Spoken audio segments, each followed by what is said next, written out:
हाँ तो नमस्कार जी, आप सभी का स्वागत है आपके अपने परिवार में।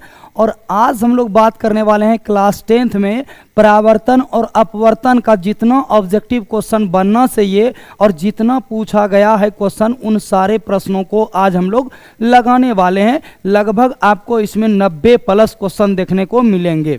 यानी अब तक के एग्जाम में जितने भी प्रश्न आए हैं सबको हमने जो है कि फोटो खींच करके क्रॉप करके बहुत अच्छे से लगवा रखा है और आपके प्रत्येक प्रश्नों को हम हल करके बहुत अच्छे से आप तक जवाब पहुंचाने का और समझाने का हम प्रयास करेंगे।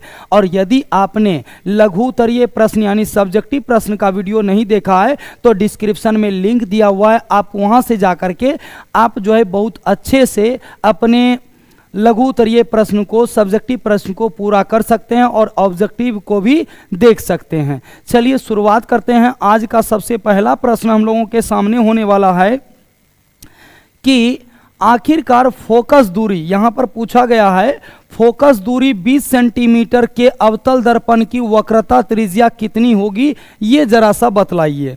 तो हम लोग सबसे पहले इस बात को जान लेते हैं कि जो फोकस दूरी है वो मेरा कितना है, f बराबर 20 सेंटीमीटर है। और कौन सा दर्पण है, तो हम लोग कह सकते हैं अवतल दर्पण। कौन सा दर्पण? अवतल दर्पण है।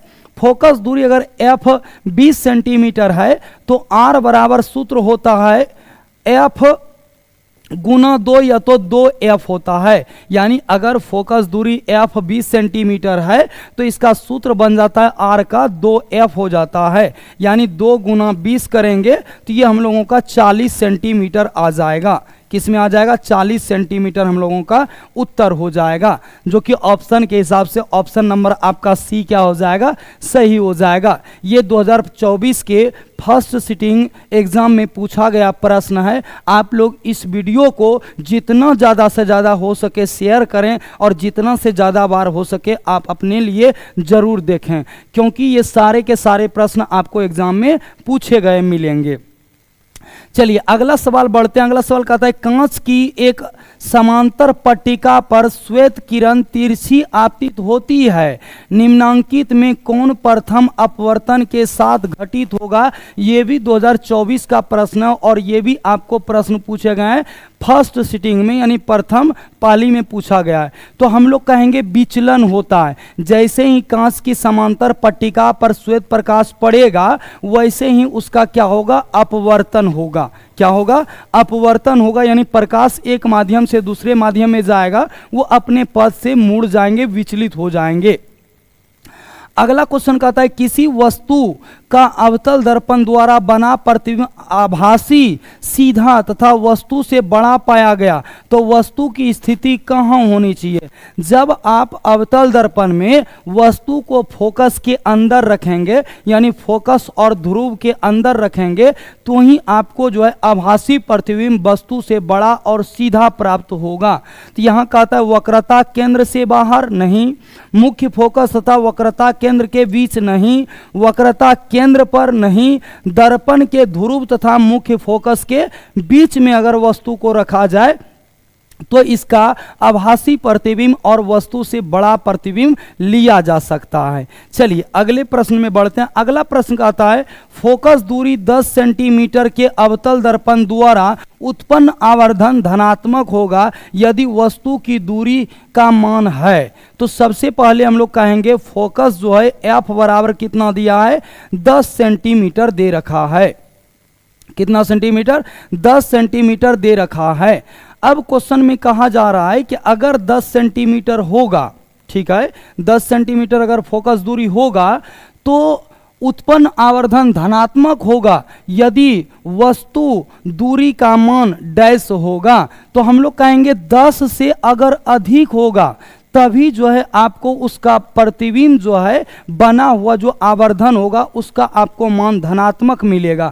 अन्यथा 10 से अगर कम रहेगा तो आपको ऋणात्मक मिलना शुरू हो जाता है। ये भी 2024 के प्रश्न है और सेकेंड पाली का प्रश्न है। आप लोग सारे प्रश्नों को देखते जाएंगे, जो प्रश्न पूछे गए हैं उन्हीं प्रश्नों को हम लेकर के आपके सामने में आए हैं। बेवजह का कोई भी प्रश्न नहीं है आज के क्लास में।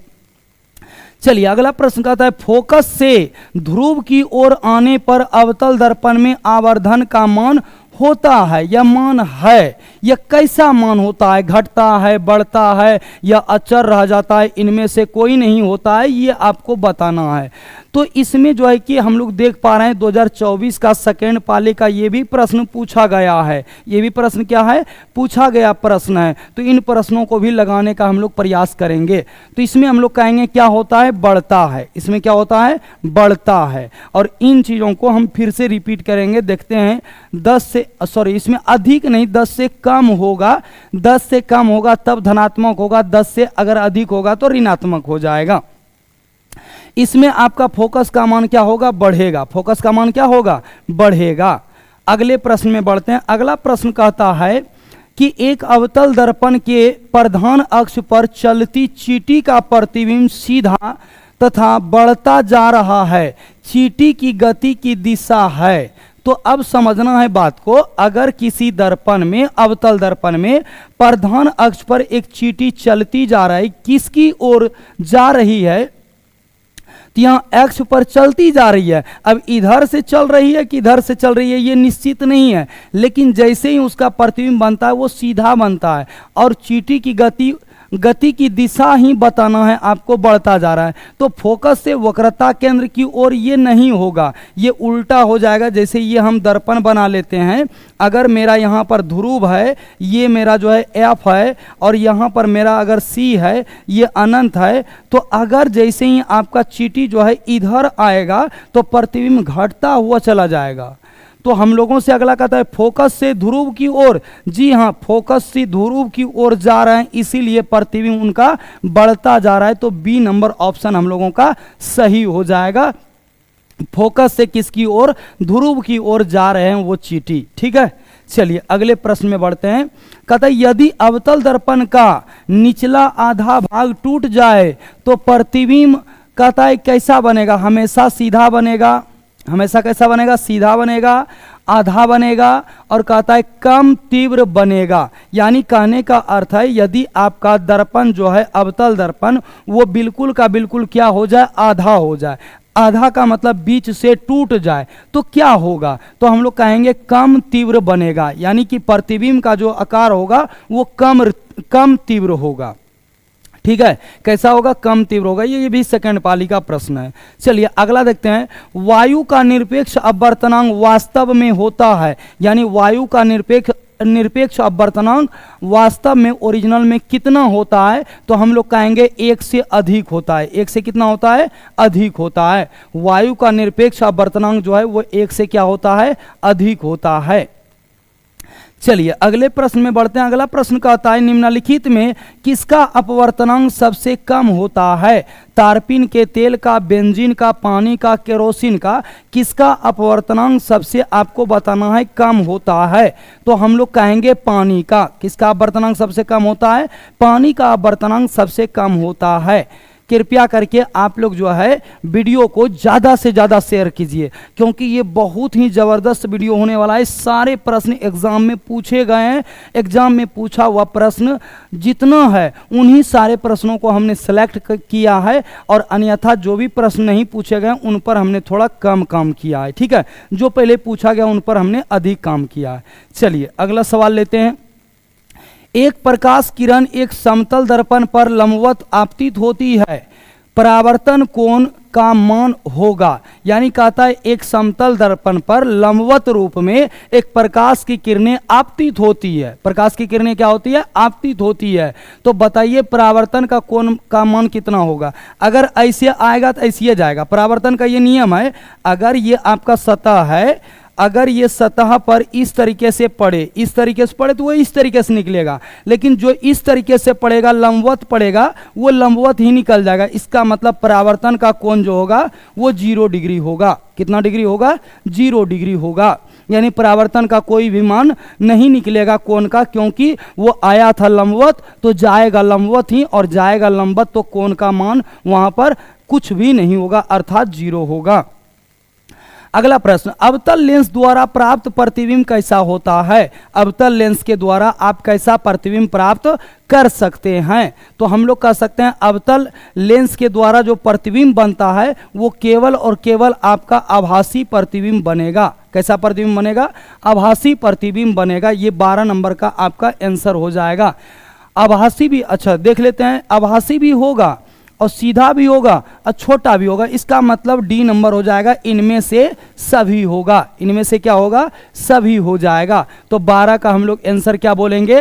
डी नंबर हम लोगों का सही हो जाएगा। हमने जो है कि सभी पर ध्यान थोड़ा नहीं दिया था, इसीलिए गलती हो जाता। आप लोग ऐसा बिल्कुल भी नहीं करेंगे, आप लोग सारे प्रश्नों को देखेंगे और कुछ नहीं लगता आपको देखने में। वीडियो चला के आपको देखना है, 1 से 2 बार, 3 बार, 4 बार, 5 बार देखिए, जब तक आपको पूरी समझ में ना आ जाए तो आप वीडियो को देखते ही रहिए और ज़्यादा से ज़्यादा स्कोर करने के लिए आप उसको समझने का प्रयास कीजिए और याद रखने का। चूँकि कारण क्या होता है, आप पढ़ भी सकते हैं अपने बुक से, लेकिन पढ़ा हुआ जो है ना वो आपको याद बहुत जल्दी नहीं हो पाता है और बहुत ज़्यादा दिनों तक नहीं रुक पाता है। अगर आपको ज़्यादा दिनों तक रोकना है तो आप वीडियो के साथ साथ में आवाज़ भी सुनेंगे ना, दोनों प्रक्रिया करेंगे तो आपको ज़्यादातर जो है कि समझ में आएगा और याद भी रहेगा। चलिए अगले प्रश्न में बढ़ते हैं। कहता वायु में अभिसारी लेंस कैसा काम करेगा? यानी वायु में कोई भी अभिसारी लेंस है तो वो कैसा काम करेगा? कांच का अवतल लेंस के समान नहीं करेगा, कांच का समतलावतल लेंस के तरह नहीं करेगा, कांच का उत्तल लेंस के तरह। बिल्कुल यही सही होगा। कोई भी वायु में अभिसारी लेंस है तो वो आपका कांच का उत्तल लेंस के समान ही कार्य करता है। चलिए अगले क्वेश्चन में बढ़ते हैं। अगला क्वेश्चन, मानव नेत्र में किस प्रकार का लेंस पाया जाता है? एक बात याद रखें, मानव नेत्र हो चाहे वो फोटोग्राफी का कैमरा हो, इन सारे चीज़ों में उत्तल लेंस पाए जाते हैं। कौन से लेंस? उत्तल लेंस पाए जाते हैं। तो ये ऑप्शन नंबर आपका ए क्या हो जाएगा? सही हो जाएगा, उत्तल लेंस। अगला क्वेश्चन, प्रकाश की किरण को मोड़ने की क्षमता को कहते हैं, यानी प्रकाश की किरण जो है मुड़ जाती है, उस क्षमता को हम लोग क्या बोलते हैं? तो उस क्षमता को हम लोग कहते हैं लेंस की क्षमता। किसकी क्षमता? लेंस की क्षमता कहते हैं। जो प्रकाश को मुड़ा दे, अगर प्रकाश को परावर्तित कर दे उसको हम लोग दर्पण की क्षमता कहते हैं, लेकिन प्रकाश को अगर वो सिर्फ मुड़ा करके छोड़ दे उसको हम लोग लेंस की क्षमता कहते हैं। चलिए अगला क्वेश्चन, जल की एक गोलीय बूंद में व्यास के अनुदिश आपतित प्रकाश किरण की कितनी बार अपवर्तन होगा? यानी कहने का अर्थ है कि कोई भी अगर जल का बूंद है तो गोलीय बूंद में व्यास के अनुदिश आपतित प्रकाश किरण की कितनी बार अपवर्तन संभव हो सकती है? हम लोग कहेंगे केवल और केवल 1 बार होगा, ना ही 2 बार होगा, ना ही 3 बार होगा, ना ही 4 बार होगा, केवल उसमें 1 बार ही हो सकता है अपवर्तन, गोलीय बूंद अगर है तो। चलिए अगला सवाल कहता है, लेंस में मुख्य फोकस की संख्या कितनी होती है? चूंकि कोई भी लेंस आप बनाएंगे तो मुख्य फोकस की संख्या इसमें जो है वो 2 ठो होता है। इधर भी f1 होता है, इधर भी 2f1 होता है और इधर भी आपका f1 होता है, इधर भी 2f1 होता है। यानी मुख्य फोकस की संख्या कितनी होती है? 2 होती है। ये ऑप्शन नंबर आपका बी क्या हो जाएगा? सही हो जाएगा। ये आपका 17 नंबर प्रश्न है। चलिए 18 नंबर प्रश्न में बढ़ते हैं। सरल सूक्ष्मदर्शी में किसका उपयोग किया जाता है? सरल सूक्ष्मदर्शी में किसका उपयोग करते हैं हम लोग बनाने में? क्या अवतल दर्पण? नहीं भैया, अगर अवतल दर्पण देगा तो फिर आपको आगे दिखेगा कैसे? तो इसी वजह से अवतल दर्पण का प्रयोग नहीं होता है, न ही उत्तल दर्पण का प्रयोग होता है, क्योंकि दर्पण में आर पार दिखाई नहीं देता है। आप ऐसे ऑप्शन को छांटने के लिए सीखेंगे कि जब दर्पण में आर पार दिखाई ही नहीं देता है तो इसका मतलब साफ साफ है दर्पण तो नहीं होगा, ए और बी नहीं होगा। अवतल लेंस का प्रयोग नहीं किया जाता है और केवल किसका करते हैं? उत्तल लेंस का प्रयोग करते हैं, चाहे वो सरल सूक्ष्मदर्शी हो, चाहे आपका कैमरा हो, चाहे आपका मानव नेत्र हो, इन सारे यंत्रों में आपका उत्तल लेंस पाया जाता है। अगला क्वेश्चन कहता है, अवतल दर्पण में आवर्धित काल्पनिक प्रतिबिंब बनाने के लिए वस्तु को कहाँ रखा जाता है? अगर आप चाहते हैं कि आवर्धित प्रतिबिंब बने और काल्पनिक बने, वो भी किसमें? तो अवतल दर्पण में आपको कहाँ पर रखना चाहिए? तो वस्तु को फोकस और ध्रुव के बीच रखना चाहिए, ताकि आपको काल्पनिक प्रतिबिंब मिले, सीधा मिले और वस्तु से बड़ा मिले। न ही वक्रता केंद्र पर होगा, न ही वक्रता केंद्र और फोकस के बीच होगा, न ही आपका फोकस पर होगा। इसका मतलब आपका ऑप्शन नंबर ए क्या हो जाएगा, सही हो जाएगा। चलिए हम लोग 20 नंबर प्रश्न को देखते हैं। कहता है किस दर्पण की फोकस दूरी चिन्हों की परिपाटी के अनुसार ऋणात्मक मानी जाती है। यानी किस दर्पण में आपका प्रतिबिंब जो है, फोकस दूरी जो है चिन्ह परिपाटी के अनुसार ऋणात्मक मानी जाती है। एक बात आप याद रखेंगे बहुत अच्छे से कि अगर बात करें हम लोग अवतल का, तो अवतल में वस्तु दूरी माइनस, फोकस दूरी माइनस, प्रतिबिंब की दूरी भी माइनस। लेकिन अगर बात करेंगे हम उत्तल का, तो उत्तल में आपको वस्तु दूरी माइनस, फोकस दूरी आपको प्लस और वस्तु की दूरी भी आपको प्लस लेना होता है। और यही आपके चिन्ह परिपाटी के अनुसार भी है। तो हम लोग कह सकते हैं कि ऑप्शन नंबर हम लोगों का हो जाएगा बी नंबर, क्योंकि ऋणात्मक अगर लेना है तो आपको अवतल दर्पण का ही प्रयोग करना चाहिए।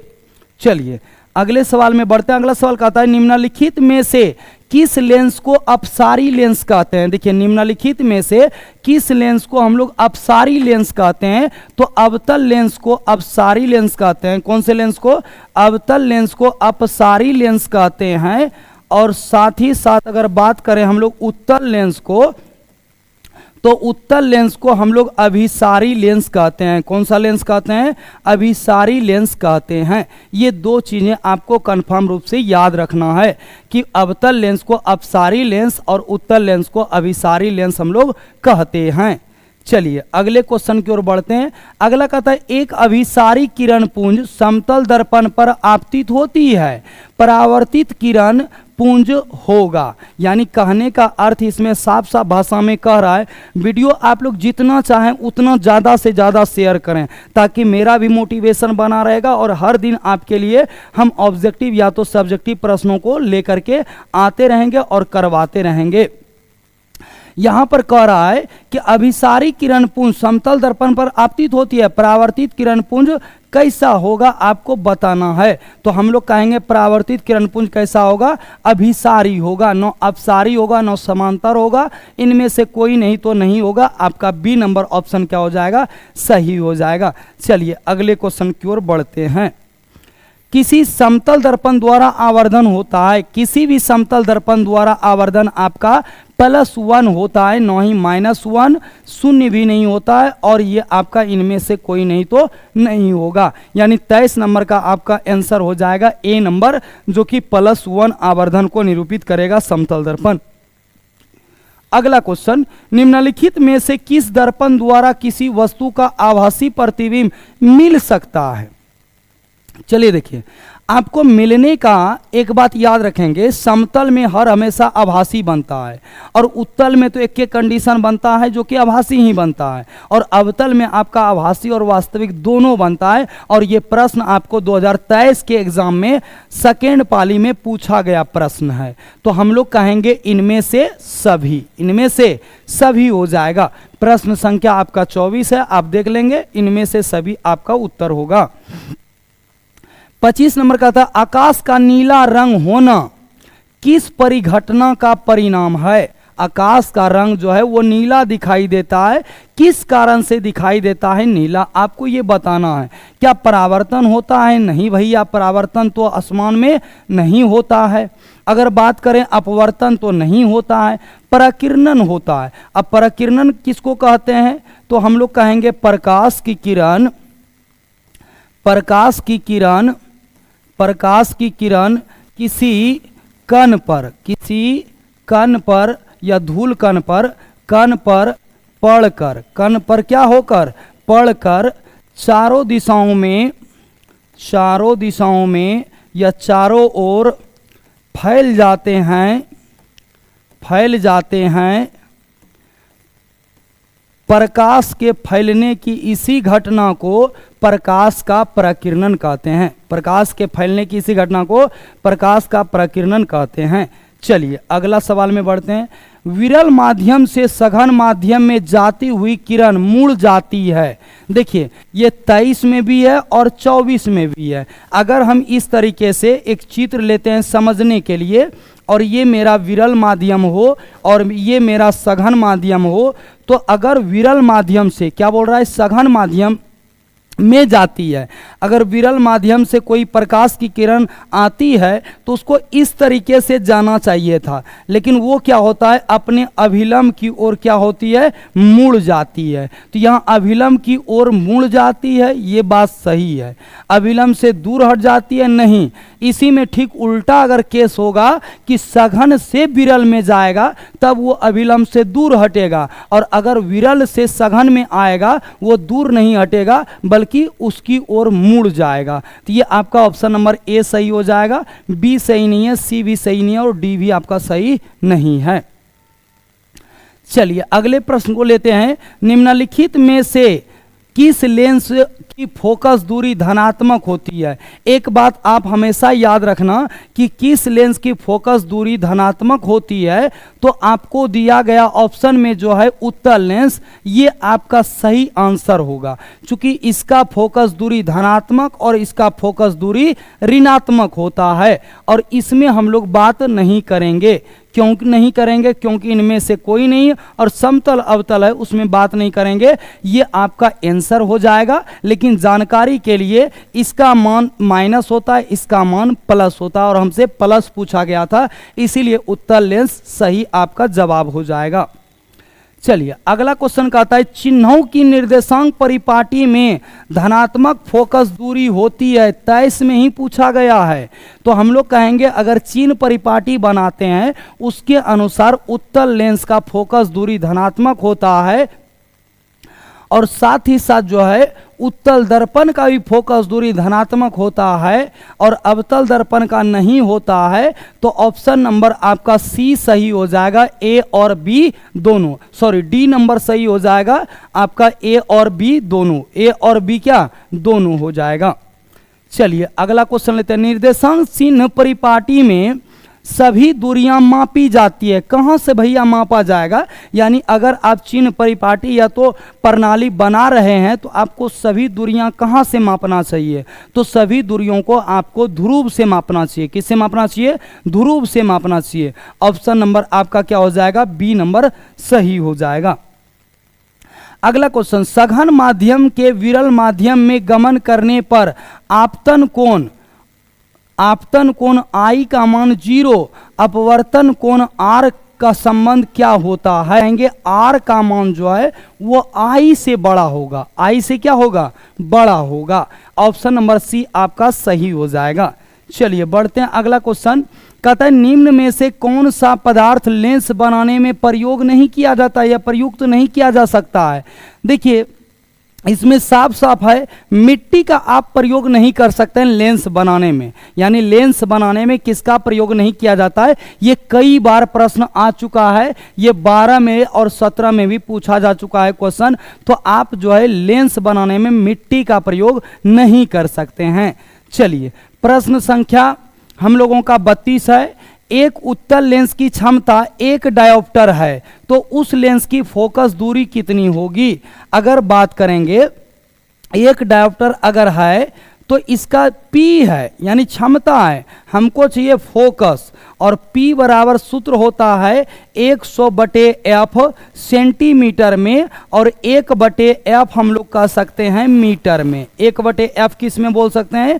मीटर में बोल सकते हैं। ऑप्शन यहाँ सारा सेंटीमीटर में है, तो हमको फॉर्मूला भी सेंटीमीटर वाला ही लगाना होगा। अगर P का मान 1 रख दिया जाए तो इसका हो जाएगा 100/F हो जाएगा, जो कि F का मान कितना निकलेगा? 100 सेंटीमीटर निकल जाएगा, और ऑप्शन नंबर सी आपका सही हो जाएगा। 32 नंबर का ऑप्शन नंबर क्या हो जाएगा? सी आपका सही हो जाएगा।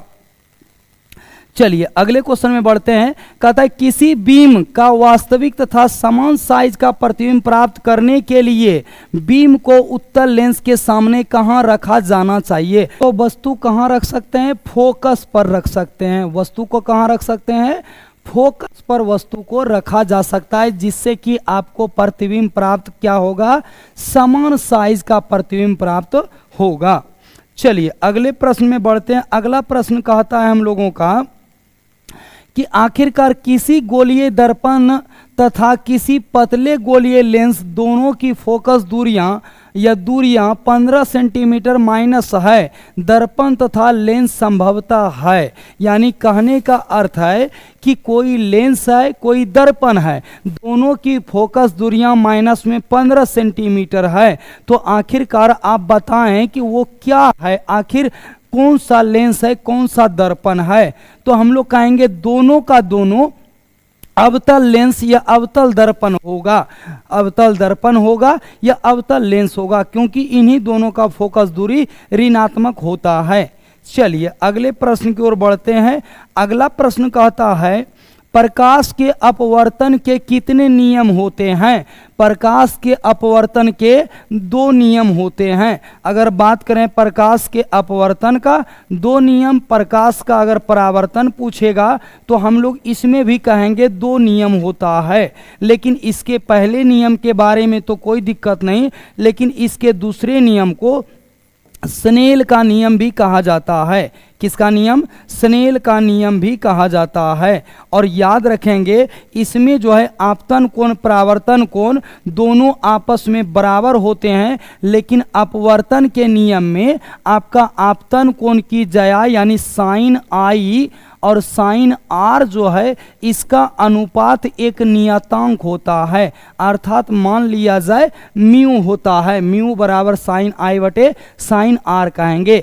आप लोग जोरदार तरीके से वीडियो को शेयर नहीं कर रहे हैं और वीडियो को लाइक नहीं कर रहे हैं। जोरदार तरीके से वीडियो को लाइक और शेयर कीजिए ताकि ज़्यादा से ज़्यादा विद्यार्थी इसका फायदा उठा सके।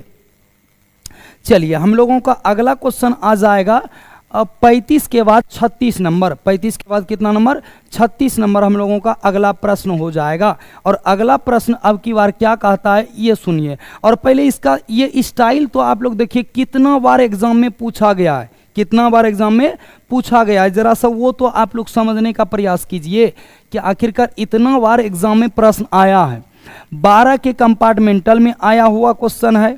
उसके बाद कहता है कि ये जो है 15 के सेकेंड पाली में, 15 के कंपार्टमेंटल में, 20 के सेकेंड पाली में, 21 के सेकेंड पाली में, 23 के प्रथम पाली में, 24 के सेकेंड पाली में।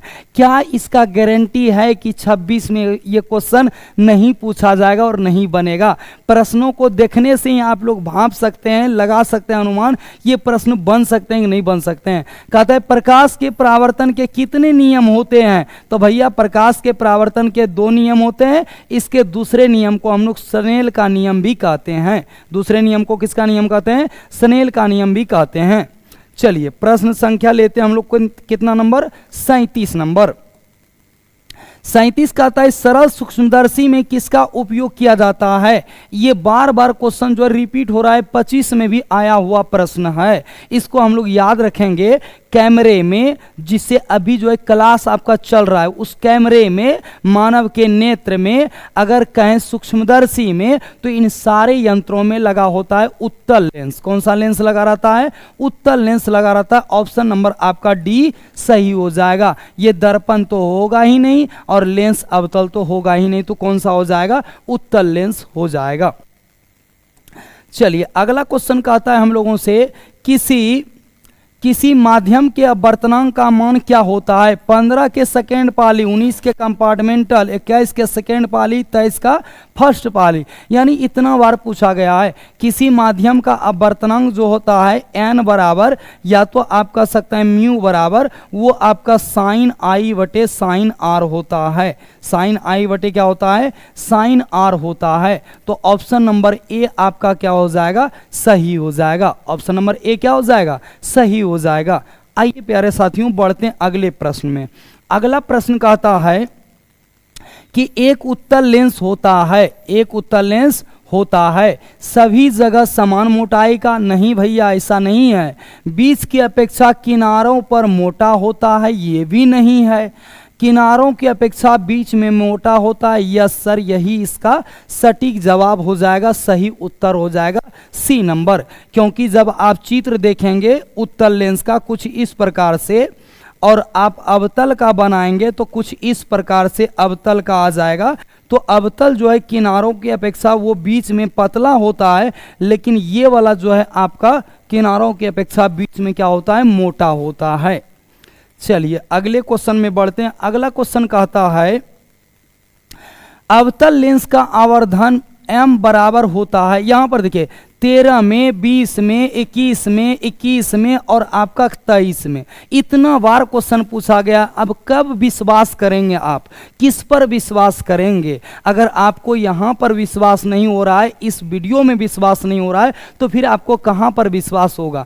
आप सारे प्रश्नों को नहीं लगा पाएंगे और नहीं याद कर पाएंगे। हमने इसको चैप्टर वाइज चैप्टर जो है एक जगह एकत्रित करके लेकर के आए हैं, तो आपको सारा का सारा प्रश्न एक ही वीडियो में प्रकाश के परावर्तन अपवर्तन से जो भी क्वेश्चन अब तक बन पाए एग्जाम में, वो सारे प्रश्न आपको एक ही बार में मिल जाएगा। आपको कहीं भटकने की जरूरत नहीं है। क्वेश्चन बैंक में आप जाएंगे, क्वेश्चन कहाँ का क्वेश्चन कहाँ पर है उतना आपको समझ में नहीं आएगा। इसी वजह से एक बार में क्वेश्चन करना है तो आपको ये वीडियो देखना चाहिए। कहता है अवतल लेंस का, किसका? अवतल लेंस का। अवतल लेंस का जो होता है वो आपका V/U हो जाएगा, और अगर दर्पण की बात करें तो -V/U होता है। दर्पण में आपको आवर्धन के लिए सिर्फ माइनस लगा देना है, माइनस लगा के सोचना है। और अगर लेंस की बात होगा तो लेंस के लिए आपको क्या करना है, आपको प्लस में सोचना है। किस में सोचना है? प्लस में V/U सोचना है। ये आपका नहीं होगा, ये भी नहीं होगा, ये भी नहीं होगा। डी नंबर ऑप्शन आपका क्या हो जाएगा, सही और सटीक हो जाएगा। चलिए अगले प्रश्न की ओर बढ़ते हैं। अगला प्रश्न हम लोगों का क्या है, देख लिया जाए एक बार अगले प्रश्न को भी। कहता है 41 नंबर क्वेश्चन है। कितना नंबर है? 41 नंबर क्वेश्श्चन है। इसमें कहता है गोलीय दर्पण में फोकसांतर एवं वक्रता त्रिज्या के बीच क्या संबंध है? भैया F बराबर या तो R/2 होगा ऑप्शन में, या तो R बराबर जो है आपका 2F होगा। इससे ज्यादा का संबंध नहीं होता है। आप लघु उत्तरीय प्रश्न सब्जेक्टिव आप जब देखेंगे क्लास वीडियो को तो आपको पता चलेगा, डिस्क्रिप्शन में लिंक है, वहां पर हमने बहुत अच्छे से करा रखा है। तो ये वाला ऑप्शन R बराबर जो है 2F आपका सटीक उत्तर होगा। F बराबर R नहीं होता है, F बराबर 2/R नहीं होता है, R बराबर F/2 नहीं होता है। ये आपका सटीक ऑप्शन हो जाएगा। चलिए अगला प्रश्न कहता है कि निर्गत किरण एवं अभिलंब के बीच के कोण को क्या कहते हैं? ध्यान दीजिएगा, अगर इस तरीके से हम ये सतह ले लेते हैं और इस सतह में अगर हम एक किरण लेते हैं और ये आपतित किरण है तो परावर्तित होगी।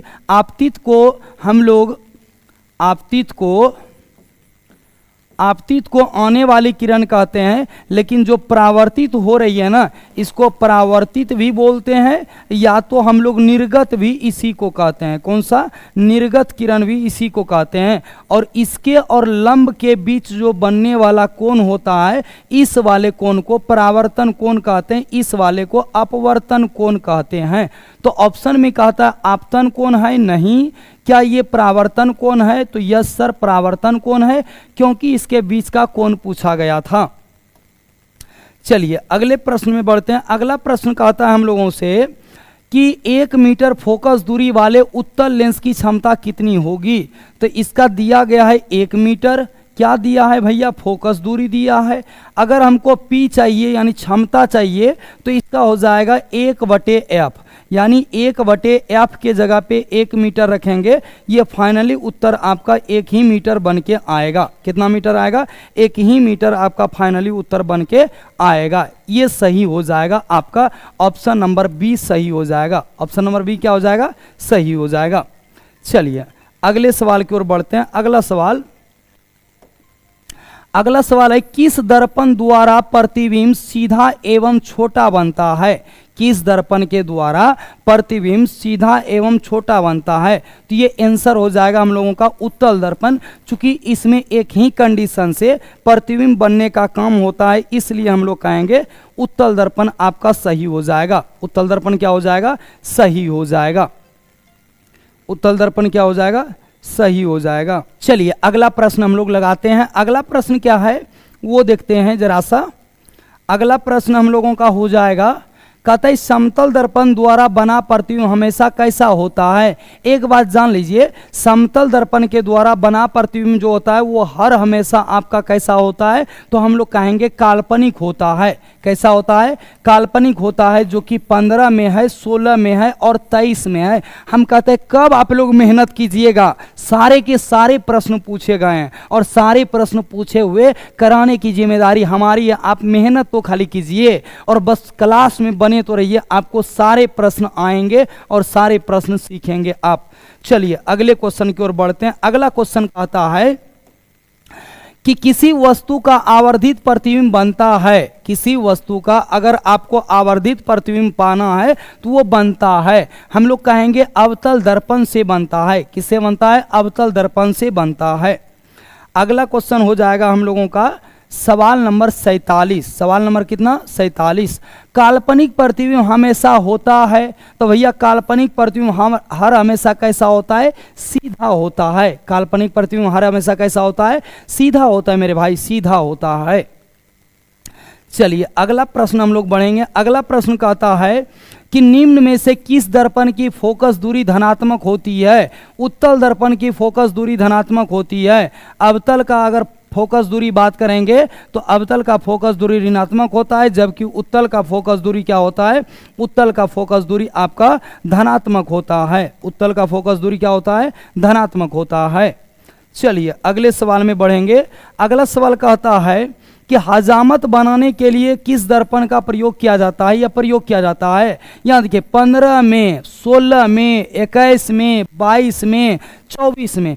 क्या गारंटी है इसका कि 26 में नहीं पूछा जाएगा? तो अनुमान नहीं लगाना है, बस आपको पूरा वीडियो वॉच करना है, पूरा क्लास आपको करना है, तब देखिए मज़ा। आप एक भी प्रश्न नहीं छोड़ेंगे। अगर एक बार में आपको क्लियर नहीं होता है, 2 बार इस क्लास को कीजिए। 2 बार में क्लियर नहीं होता है, 3 बार कीजिए, लेकिन करना आपको है, क्योंकि एग्ज़ाम आपका है, नंबर आपको उठाने हैं, तो आपको ही मेहनत करना होगा। कोई अन्य आदमी मेहनत कर दे या कोई भी टीचर मेहनत कर दे तो उससे आपका जो है नंबर नहीं बढ़ जाएगा। टीचर के मेहनत से आप सीख सकते हैं, टीचर के मेहनत से आप चीज़ों को संग्रहित कर सकते हैं, लेकिन टीचर के मेहनत से आपका एग्जाम में नंबर नहीं बढ़ सकता है, बशर्ते आप जब तक उसमें मेहनत नहीं करेंगे टीचर के साथ साथ में, क्लास के साथ साथ में, तब तक आपका नंबर इम्प्रूव नहीं होगा। आइए देखते हैं हम लोग इस सवाल का आंसर क्या होगा। हजामत बनाने के लिए प्रयोग किया जाता है, भाई उत्तल दर्पण नहीं किया जाएगा, अवतल दर्पण का प्रयोग किया जाता है। किसका प्रयोग किया जाता है? अवतल दर्पण का प्रयोग किया जाता है, क्योंकि छोटे छोटे वस्तुओं का बड़ा प्रतिबिंब बना देता है, इसके कारण से इसका प्रयोग किया जाता है हजामती दर्पण के रूप में। आइए अगला क्वेश्चन कहता है कि सोलर कुकर में प्रयोग किया जाता है। सोलर कुकर में भैया अवतल दर्पण का प्रयोग होता है। अवतल दर्पण का अगर बात करेंगे तो अवतल दर्पण का प्रयोग सोलर कुकर में कर सकते हैं। आप जो है कि अवतल दर्पण का प्रयोग जो है किसी छोटी वस्तुओं को बड़ी प्रतिबिंब बनाकर देखने में कर सकते हैं। अवतल दर्पण का प्रयोग हजामती दर्पण के रूप में कर सकते हैं। अवतल दर्पण का प्रयोग नाक, कान, गले इत्यादि की जांच करने में चिकित्सकों के द्वारा भी किया जाता है। तो ये अवतल दर्पण के उपयोग रहे, जिसको हम लोग क्या बोलेंगे? जिसको हम लोग कहेंगे सोलर कुकर में प्रयोग किया जाता है। किस में प्रयोग किया जाता है? सोलर कुकर में। आइए अगले प्रश्न की ओर बढ़ते हैं। अगला प्रश्न हम लोगों का होगा 51 नंबर। कहता है रोगियों की नाक, कान, गले आदि की जांच के लिए डॉक्टर प्रयोग करते हैं। तो भैया किसका प्रयोग करते हैं? अभी तुरंत बताया हमने, अवतल दर्पण का प्रयोग करते हैं। किसका प्रयोग करते हैं? अवतल दर्पण का प्रयोग करते हैं। अगर आपको लगता है कि हमें जो है ड्रीम जो है कि 450 प्लस लेके चले हैं, 450 होना चाहिए, तो आपको ये वीडियो सिर्फ और सिर्फ पूरा अगर देख लेते हैं तो फिर आपका साइंस में इतना नंबर अच्छा बन जाएगा कि आप उम्मीद भी नहीं कर सकते हैं। इसलिए अगर आपका सोच है 450 प्लस करने का, तो आप इस वीडियो को पूरा वॉच जरूर करेंगे, इस क्लास को पूरा जरूर करेंगे और अपने दोस्तों में भी शेयर कर दें। जलन किसी से ना रखें। अगर आपके दोस्तों का नंबर आता है तो आपके दोस्तों को का भी नंबर अगर आता है तो उनको भी अलग खुशी होगा, और आपका भी नंबर इंप्रूव होता है तो आपको भी अलग खुशी होगा। सबको शेयर करें और उसकी दुआ आपके साथ में रहेगी, तो आपका नंबर जरूर इंप्रूव होगा। चलिए बढ़ते हैं अगले प्रश्न की ओर। अगला प्रश्न कहता है हम लोगों के सामने में कि पानी में डूबे एक उत्तल लेंस की फोकस दूरी हवा में इसकी फोकस दूरी की अपेक्षा कैसी होती है, आपको बताना है। यानी पानी में अगर डूबा रहेगा, अगर हवा में आ जाएगा तो कैसा होगा, अधिक होगा? नहीं भैया, वो कम हो जाएगा। पानी से जैसे ही आप ऊपर लाइएगा हवा में, उसकी फोकस दूरी क्या हो जाएगी, कम हो जाएगी। चलिए अगले क्वेश्चन में बढ़ते हैं।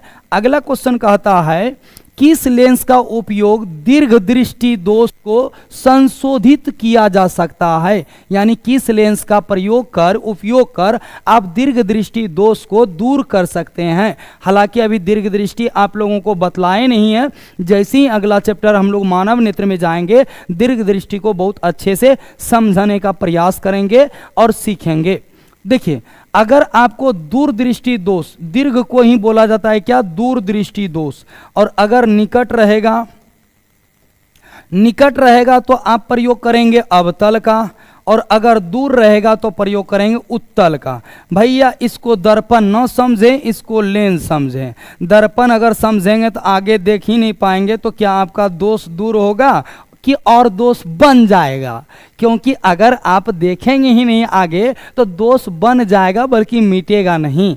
तो आप लेंस समझेंगे। उत्तल लेंस का प्रयोग क्या आता है, दीर्घ दृष्टि दोष को दूर करने में, यानी उपचार करने में। अगला प्रश्न कहता है नई कार्तीय चिन्ह परिपाटी के अनुसार दर्पण के सामने रखे गए बीम की दूरी ली जाती है। भैया अगर आपको कोई भी वस्तु रखना है दर्पण या लेंस के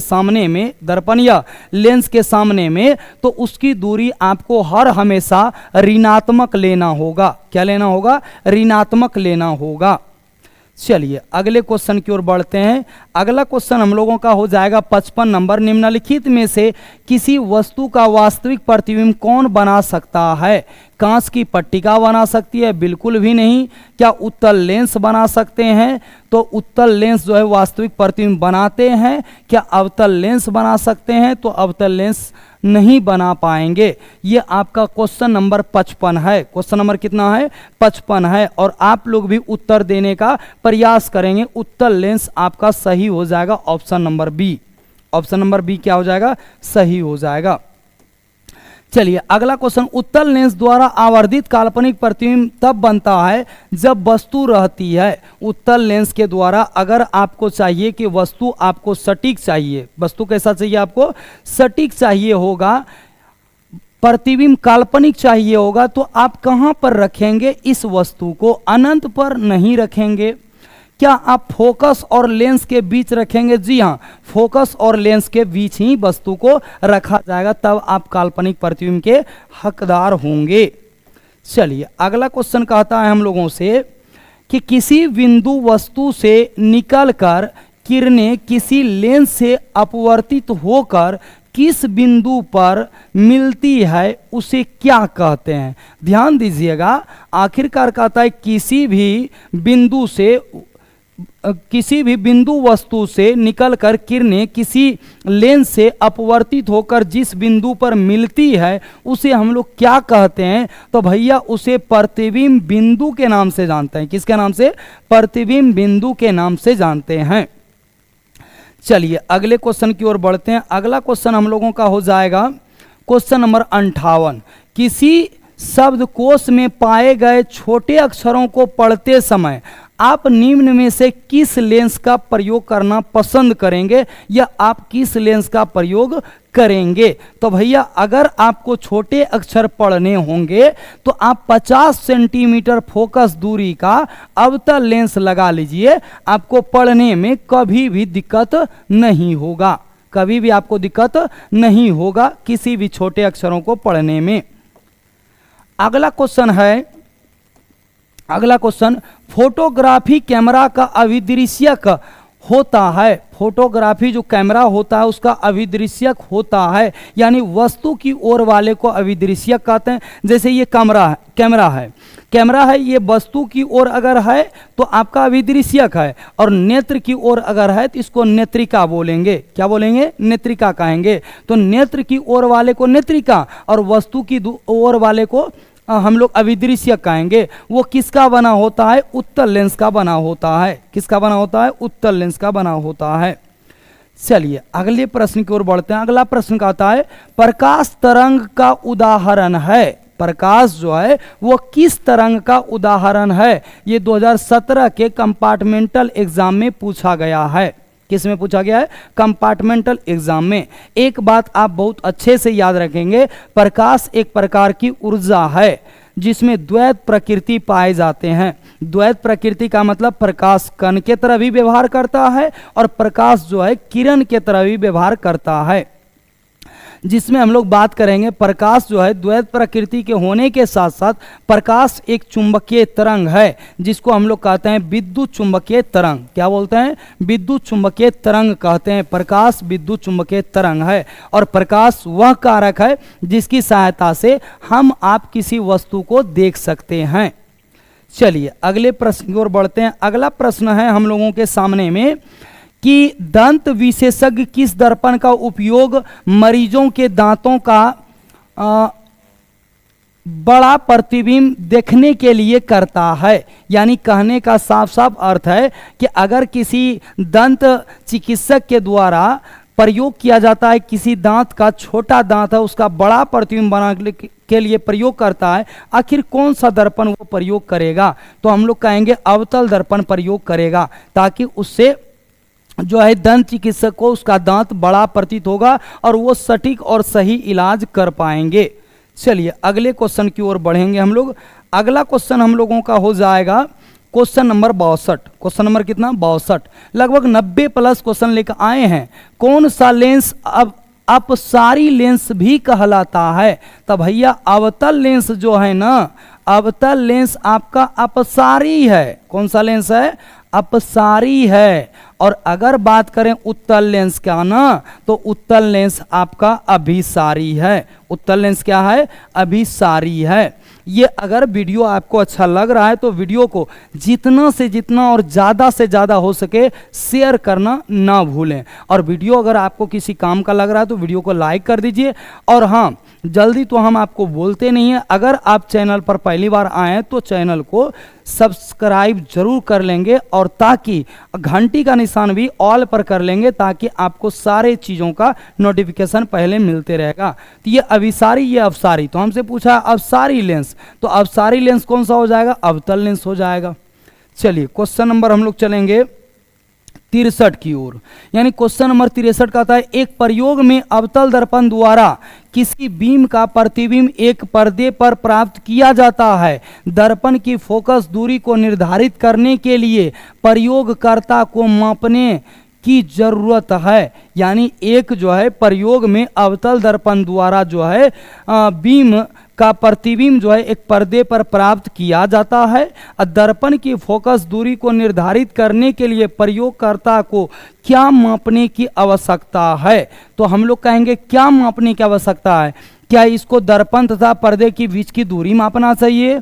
क्या दर्पण तथा बीम के बीच की दूरी मापना चाहिए? जी हाँ, मेरे ख्याल से प्यारे साथियों ये दोनों अगर नहीं मापेगा तो फिर उसका जो है कोई भी माप सही से नहीं निकल पाएगा।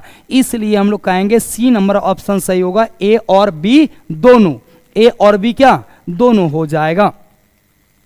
चलिए अगला क्वेश्चन हम लोग लेते हैं। अगला क्वेश्चन है गोलीय दर्पण के परावर्तक पृष्ठ की वृत्ताकार सीमा रेखा का व्यास कहलाता है। तो इसको कहेंगे हम लोग फोकस नहीं कहलाता है, प्रधान अक्ष भी नहीं कहलाता है, वक्रता त्रिज्या भी नहीं, गोलीय दर्पण का द्वारक हो जाएगा। गोलीय दर्पण का क्या हो जाएगा? द्वारक हो जाएगा।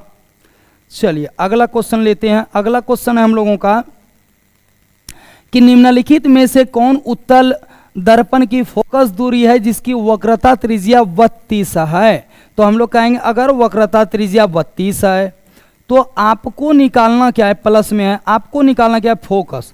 एफ बराबर R/2 यानी कि प्लस में 32/2 हो जाएगा। काटिएगा तो ये प्लस में 16 सेंटीमीटर आ जाएगा आपका उत्तर। तो प्लस में 16 सेंटीमीटर आपका सही हो जाएगा, क्योंकि अगर प्लस में है उत्तल है तो प्लस में ही निकलेगा, अवतल रहता तो माइनस में भी निकलता, लेकिन यहाँ पर उत्तल बोला है। अगला क्वेश्चन हम लोगों का है 66 नंबर।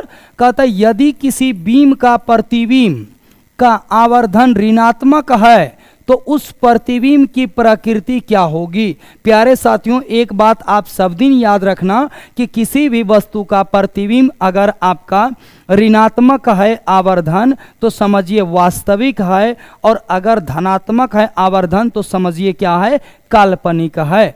तो इसमें हम लोगों को कहता है ऋणात्मक है। ऋणात्मक है तो प्रकृति कैसा होगा, तो भैया वास्तविक होगा और उल्टा होगा। वास्तविक और सीधा नहीं होता है, आभासी और उल्टा भी नहीं होता, आभासी और सीधा भी नहीं होता है। ऋणात्मक अगर है तो वास्तविक और क्या होगा, उल्टा होगा। चलिए अगले क्वेश्चन की ओर बढ़ते हैं मेरे भाई।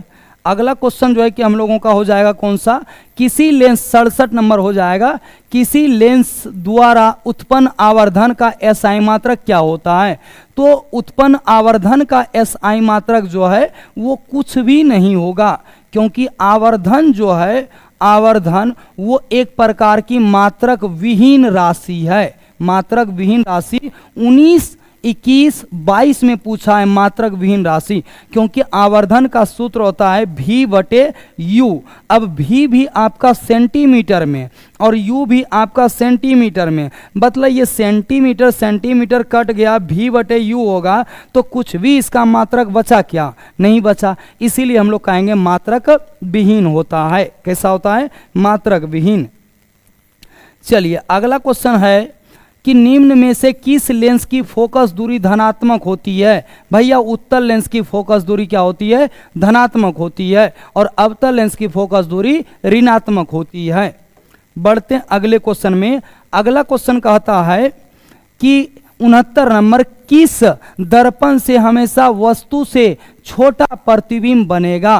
तो भैया उत्तल दर्पण लगाइए ना, आपका हर हमेशा प्रतिबिंब वस्तु से क्या बनेगा, छोटा ही बनेगा, चाहे आप जितना बड़ा वस्तु रख दीजिए। इसका प्रयोग किया जाता है गाड़ी के साइड मिरर के रूप में, और प्रयोग किया जाता है किसी वस्तुओं का सीधा प्रतिबिंब बनाकर देखने में, छोटा प्रतिबिंब बनाकर देखने में, और प्रवर्तक लाइट के रूप में, स्ट्रीट लाइट के रूप में इसका प्रयोग किया जाता है। चलिए अगला क्वेश्चन बढ़ते हैं। अगला कहता है टॉर्च, किसमें, टॉर्च में।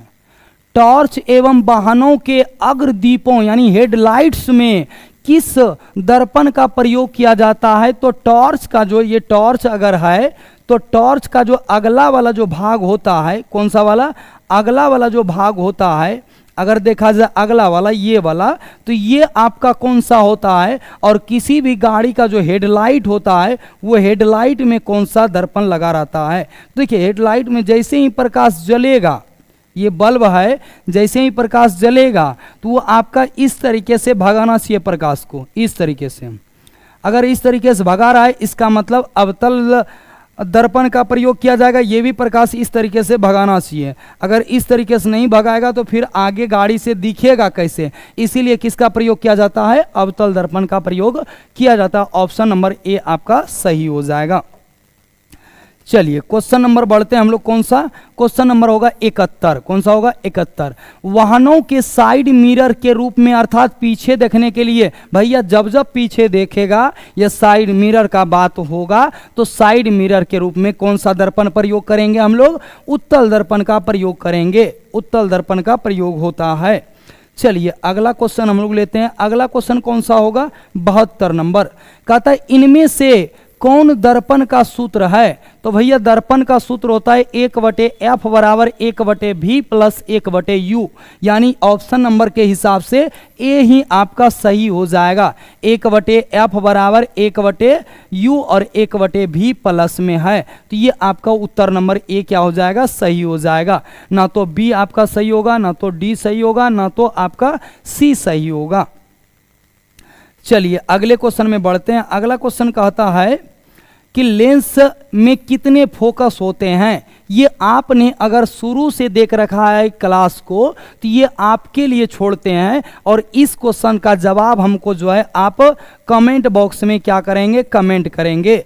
आपके कमेंट का हमको बेसब्री से क्या रहेगा, इंतजार रहेगा। आप कमेंट करेंगे, उसको हम देखेंगे, हमको अच्छा लगेगा कि आपने जवाब दिया है, सही होगा या गलत होगा। अगर गलत हुआ तो एक आपको सीख मिलेगी, और सही अगर हुआ तो भी आपको एक सीख मिलेगी। यानी इसमें आपको आंसर देने में जाता कुछ नहीं है। आप गलत भी करते हैं तो सीख लेते हैं और सही भी करते हैं तो सीख लेते हैं। सही होगा तो हम आपको बता देंगे सही है, और गलत होगा तो कमेंट में रिप्लाई हम कर देंगे आपका उत्तर गलत है, सही ये वाला होगा। चलिए 73 नंबर प्रश्न को रहने देते हैं आप लोगों के लिए।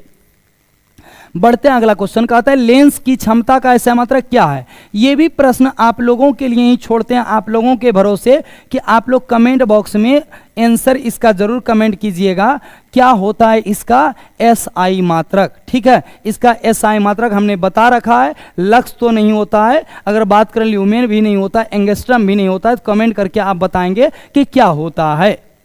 चलिए अगला प्रश्न लेते हैं। अगला प्रश्न कहता है कि प्रकाश गमन करता है। एक बात जान लीजिए, प्रकाश जो है ना हर हमेशा वो सीधी रेखा में गमन करेंगे या तो वो जो है सरल रेखा में गमन करेंगे। प्रकाश कभी भी मुड़ता नहीं है। जैसे आपका एक कमरा है, आप जैसे ही टॉर्च या बल्ब जलाएंगे तो क्या दूसरा कमरा में भी लाइट चला जाता है और उतना ही लाइट, खिड़की उड़की ना हो ऐसा बात नहीं कर रहे हैं आप।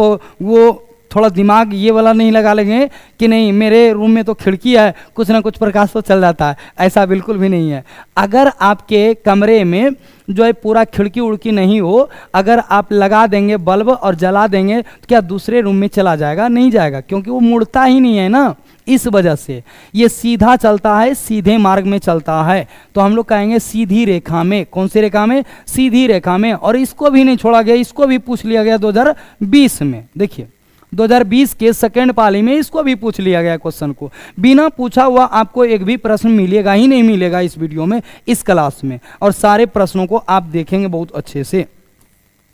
चलिए अगला कहता है आवर्धन का ऐसा मात्रक क्या है। तो भैया हमने कहा है आवर्धन का मात्रक जो है यहाँ पर इनमें से कोई नहीं होगा, क्योंकि आवर्धन का कोई मात्रक ही नहीं होता है। जब कोई मात्रक ही नहीं होता है तो आप उत्तर क्या देंगे? इनमें से कोई नहीं। 19 के कंपार्टमेंटल का प्रश्न था।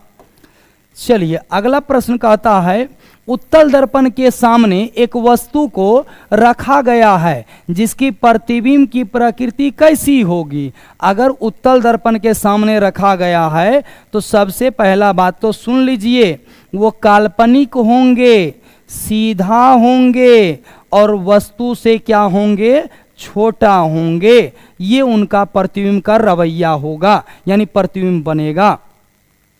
तो ऑप्शन नंबर आपका कौन सा हो जाएगा? ए नंबर आपका ऑप्शन सही हो जाएगा। चलिए 77 के बाद बढ़ते हैं हम लोग क्वेश्चन नंबर 78 में। 78 नंबर क्वेश्चन का आता है किसी लेंस की क्षमता -2 डायोप्टर है, इसकी फोकस दूरी क्या होगी। तो भैया एफ निकालना है, पी आपको दे रखा है -2 डायोप्टर। इसका दो तरीके का सूत्र होता है, पी बराबर 100/f, ये सेंटीमीटर में हो जाएगा। तो यहाँ पर -2 डायोप्टर है, 100/f हो जाएगा, इसके नीचे 1 होगा, यहाँ पे 50 दूनी 100, यानी f बराबर -50 सेंटीमीटर होगा। और ये अवतल लेंस है। कौन सा लेंस है? अवतल लेंस है। देखिए ऑप्शन आपका सेंटीमीटर में भी है लेकिन मीटर में भी है, तो मीटर में आपका माइनस में 0.5 मीटर हो जाएगा, यानी हाफ मीटर माइनस में होगा। चूंकि सेंटीमीटर में 50 सेंटीमीटर कहीं पर माइनस में ऑप्शन नहीं है, तो आप इसको मीटर में कन्वर्ट कर लो ना। मीटर में कन्वर्ट करोगे तो आपका आ जाएगा -0.5 मीटर में आंसर हो जाएगा। चलिए अगले क्वेश्चन की ओर बढ़ते हैं। अगला क्वेश्चन हम लोगों का है निम्नलिखित में से किसका अपवर्तनांक सबसे अधिक होता है। देखिए जितना भी ऑप्शन में है ना, इनमें से सभी में से सबसे ज़्यादा अपवर्तनांक जो है वो किसका होता है ये पूछा गया है। तो हम लोग कहेंगे हीरा का सबसे ज़्यादा होता है। हीरा का अपवर्तनांक 2.42 होता है। हीरा का अपवर्तनांक 2.42 होता है। जबकि अगर कांच की अगर बात करेंगे, कांच का अपवर्तनांक जो है 1.33 होता है। कांच का अपवर्तनांक कितना होता है? 1.33 होता है। तो आपका वही सही हो जाएगा, डी नंबर ऑप्शन। अगला क्वेश्चन निम्नलिखित में से किस लेंस को अभिसारी लेंस कहते हैं। तो भैया मार दोनों उत्तल, क्योंकि पीछे हमने करा रखा है 20-21 में पूछा गया है, पीछे हमने करा रखा है कि अवतल को कहते हैं अपसारी और उत्तल को कहते हैं अभिसारी। तो ऑप्शन नंबर आपका ए क्या हो जाएगा, सही हो जाएगा। अगले क्वेश्चन में बढ़ते हैं। अगला क्वेश्चन है, दर्पण के सामने किसी भी दूरी पर स्थित वस्तु का प्रतिबिंब सीधा प्रतीत होता है तो वह दर्पण कौन सा है। तो भैया प्रतिबिंब अगर सीधा प्रतीत होगा, सीधा अगर प्रतीत होगा वो कौन सा होगा, केवल समतल नहीं, केवल अवतल नहीं, केवल उत्तल नहीं, समतल और हो जाएगा आपका उत्तल। समतल और कौन सा, उत्तल हो जाएगा। डी नंबर ऑप्शन सही होगा। डी नंबर ऑप्शन क्या होगा, सही होगा। चलिए अगला क्वेश्चन है, निम्नलिखित में किस माध्यम में प्रकाश की चाल सबसे अधिक होती है। देखिए प्रकाश की चाल सबसे अधिक निर्वात में होती है, लोहा में नहीं, पानी में नहीं और कांच में नहीं, क्योंकि निर्वात में इसका 3 गुना 10 पर पावर 8 मीटर पर सेकेंड होता है, या 3 लाख किलोमीटर प्रति सेकेंड भी होता है, 3 लाख किलोमीटर प्रति सेकेंड। अगर हम इसको बदल देते हैं किलोमीटर में तब, और नहीं बदलते हैं तो ऊपर वाला ही आप याद रखेंगे, निर्वात में सबसे अधिक होता है। अगला क्वेश्चन कहता है तैलीय कागज होता है। तो भैया तैलीय कागज जो होता है, 21 का क्वेश्चन है। तैलीय कागज जो होता है सबसे पहले तो प्रकाशीय माध्यम के आधार पर, प्रकाशीय चालकता के आधार पर वस्तु 3 टाइप के होते हैं। पारदर्शी वस्तु होते हैं, पारभासी होते हैं और अर्ध पारदर्शी भी होते हैं, जिसमें आधा आधा करके प्रकाश पार होगा अर्ध पारदर्शी हो जाएगा, और जिसमें पूरी आपका जो है कि कोई भी प्रकाश पार कर जाएगा उसको हम लोग पारदर्शी कहेंगे। और पारभासी किसको कहेंगे, तो जिसमें आपका पारभासी उसी को कहेंगे जिसमें आपका प्रकाश का किरण जो है, प्रकाश का किरण जो है पूरी जा ही नहीं पाएगा, एकदम आंशिक रूप से आर पार हो पाएगा। कैसे हो पाएगा, आंशिक रूप से। चलिए यहाँ पर क्वेश्चन पहले पढ़ लेते हैं। तैलीय कागज होता है यानी तेल लगा हुआ कागज जो है आपका, वो कागज किसका उदाहरण होता है, आपको ये बताना है। पारदर्शक का नहीं होगा, अपारदर्शक का तेल लगा हुआ कागज, तेल लगा हुआ कागज, इसको सोचा जाए और समझा जाए। तेल लगा हुआ कागज, उसमें हल्का हल्का तो हो ही जाएगा, हल्का हल्का हो जाएगा तो पारभासी होगा, हल्का हल्का हो जाएगा तो क्या होगा, पारभासी होगा। चलिए अगले प्रश्न में बढ़ते हैं। अगला प्रश्न है कि समतल दर्पण की फोकस दूरी होती है। तो भैया समतल दर्पण की फोकस दूरी अनंत होती है। क्या होती है, अनंत होती है। चलिए अगला क्वेश्चन है हम लोगों का 85 नंबर। अवतल दर्पण के सामने वस्तु को कहाँ रखा जाए ताकि प्रतिबिंब उल्टा वास्तविक और कहता है कैसा बने, समान आकार का बने। कैसा आकार का बने, समान। अवतल दर्पण में वस्तु को कहाँ रखा जाए कि प्रतिबिंब उल्टा हो जाए, वास्तविक हो जाए और वस्तु के क्या हो जाए, समान हो जाए। तो इसके लिए कहेंगे वक्रता केंद्र पर। कहाँ पर, वक्रता केंद्र पर रखा जाए, न ध्रुव पर, न अनंत पर, न फोकस पर, वक्रता केंद्र पर रखने से आपका वस्तु का समान साइज का प्रतिबिंब बन करके सामने आएगा। चलिए 85 के बाद अगला क्वेश्चन लेते हैं। 86 नंबर है हम लोगों का। अब उत्तल दर्पण से बना काल्पनिक प्रतिबिंब होता है। भैया काल्पनिक होगा तो क्या होगा, सीधा होगा। काल्पनिक होगा तो क्या होगा, सीधा होगा। तो हम लोग कहेंगे सीधा भी होगा लेकिन हरासित भी होगा। सीधा भी होगा लेकिन कैसा होगा, हरासित भी होगा। ऑप्शन नंबर सी आपका सही हो जाएगा। चलिए अगले क्वेश्चन की ओर बढ़ते हैं। अगला क्वेश्चन कहता है निम्न में कौन सा पदार्थ लेंस बनाने के लिए प्रयुक्त नहीं किया जा सकता है। इसका उत्तर आप लोग देंगे। इसका उत्तर क्या करेंगे, आप सभी इसका उत्तर देंगे। ये आप सभी के लिए क्वेश्चन क्या रहा, गिफ्ट रहा। हमने पीछे इस प्रश्न को करा रखा है, आपके लिए क्वेश्चन गिफ्ट रहा। आप इसको बना करके जरूर कमेंट बॉक्स में कमेंट करेंगे उत्तर क्या होगा। अगला क्वेश्चन लेते हैं। अगला क्वेश्चन कहता 88 नंबर क्वेश्चन है। कहता है एक गोलीय दर्पण की फोकस दूरी 20 सेंटीमीटर है तो गोलीय दर्पण कैसा है। अगर प्लस में है फोकस दूरी तो हम लोग कहेंगे दर्पण होगा उत्तल, और माइनस में होगा तो कहेंगे अवतल। तो माइनस नहीं है, प्लस में है, तो कहेंगे कौन सा होगा, उत्तल हो जाएगा। चलिए अगला क्वेश्चन हम लोग बढ़ेंगे। अगला क्वेश्चन कहता है यहाँ पे कि तालाब का जल कम गहरा दिखाई देने का कारण क्या है। भैया अगर तालाब कोई है और उसका जल जो है कम गहरा दिखाई देता है तो इसका सबसे जो बड़ा कारण होगा वो आपका अपवर्तन होगा। क्या होगा, अपवर्तन होगा मेरे भाई, अपवर्तन होगा। अगला क्वेश्चन हम लोगों के सामने में है अवतल दर्पण। ध्यान दीजिएगा, अवतल दर्पण की फोकस दूरी होती है ऋणात्मक। अवतल दर्पण की फोकस दूरी क्या होती है, ऋणात्मक होती है। अगला प्रश्न कहता है किसी अवतल दर्पण की फोकस दूरी f वक्रता त्रिज्या r में क्या संबंध है। तो r बराबर 2f है, ये बात बिल्कुल सही है। ये आपका सटीक उत्तर हो जाएगा बी नंबर। सटीक उत्तर कौन सा हो जाएगा, बी नंबर आपका सही हो जाएगा। अगर वीडियो आपको अच्छा लग रहा है तो वीडियो को लाइक कर दीजिए, शेयर कर दीजिए और चैनल को सब्सक्राइब जरूर कर दीजिए, ताकि इससे मेरा भी मोटिवेशन बना रहेगा। आप लोगों के सामने हम बार बार आते रहेंगे। चलिए अगला क्वेश्चन है हम लोगों के सामने में, एक पारदर्शी गोलीय कवच की बाहरी त्रिज्या 20 सेंटीमीटर है, अब भीतरी त्रिज्या 19.8 सेंटीमीटर है। त्रिज्य आपतित प्रकाश के लिए यह कैसा व्यवहार करेगा। यानी इसका जो है बाहरी त्रिज्या कहता है 20 सेंटीमीटर है और भीतरी त्रिज्या आपका कितना है, बस मात्र 19.8 है। तो कौन सा आखिरकार बतलाइए आपका जो है यहाँ पर कैसा व्यवहार करेगा, लेंस के तरह करेगा या आपका जो है व्यवहार करेगा दर्पण के तरह, ये आपको बताना है। तो ये जो है ना तो उत्तल लेंस की भांति कार्य करेगा, ना प्रिज्म की तरह कार्य करेगा, समांतर पट्टिका की तरह भी नहीं करेगा। ये काम करेगा कैसा, तो हम लोग कहेंगे अवतल लेंस के तरह कार्य करेगा। किसके तरह, अवतल लेंस के तरह कार्य करेगा। अगला क्वेश्चन हम लोगों के सामने में है, कहता है अगला क्वेश्चन, उत्तल दर्पण में प्रतिबिंब बनता है। तो भैया इसमें एक के टाइप का बनेगा जिसका नाम है आभासी। क्या बनेगा, आभासी बनेगा। अगला क्वेश्चन, अगला कहता है प्रकाशिक माध्यम कितने प्रकार के होते हैं। ये भी 21 में पूछ लिया गया है सेकेंड पाली में, प्रकाशिक माध्यम कितने प्रकार के होते हैं। तो प्रकाशिक माध्यम हम लोग जवाब, आप लोग जवाब भी देते जाइएगा, क्वेश्चन का जवाब भी देते जाइएगा, मेरे साथ में बोलते भी जाइएगा ताकि आपको ज़्यादा समझ में आए। प्रकाशिक माध्यम 3 प्रकार के होते हैं। कै प्रकार के, 3 प्रकार के होते हैं।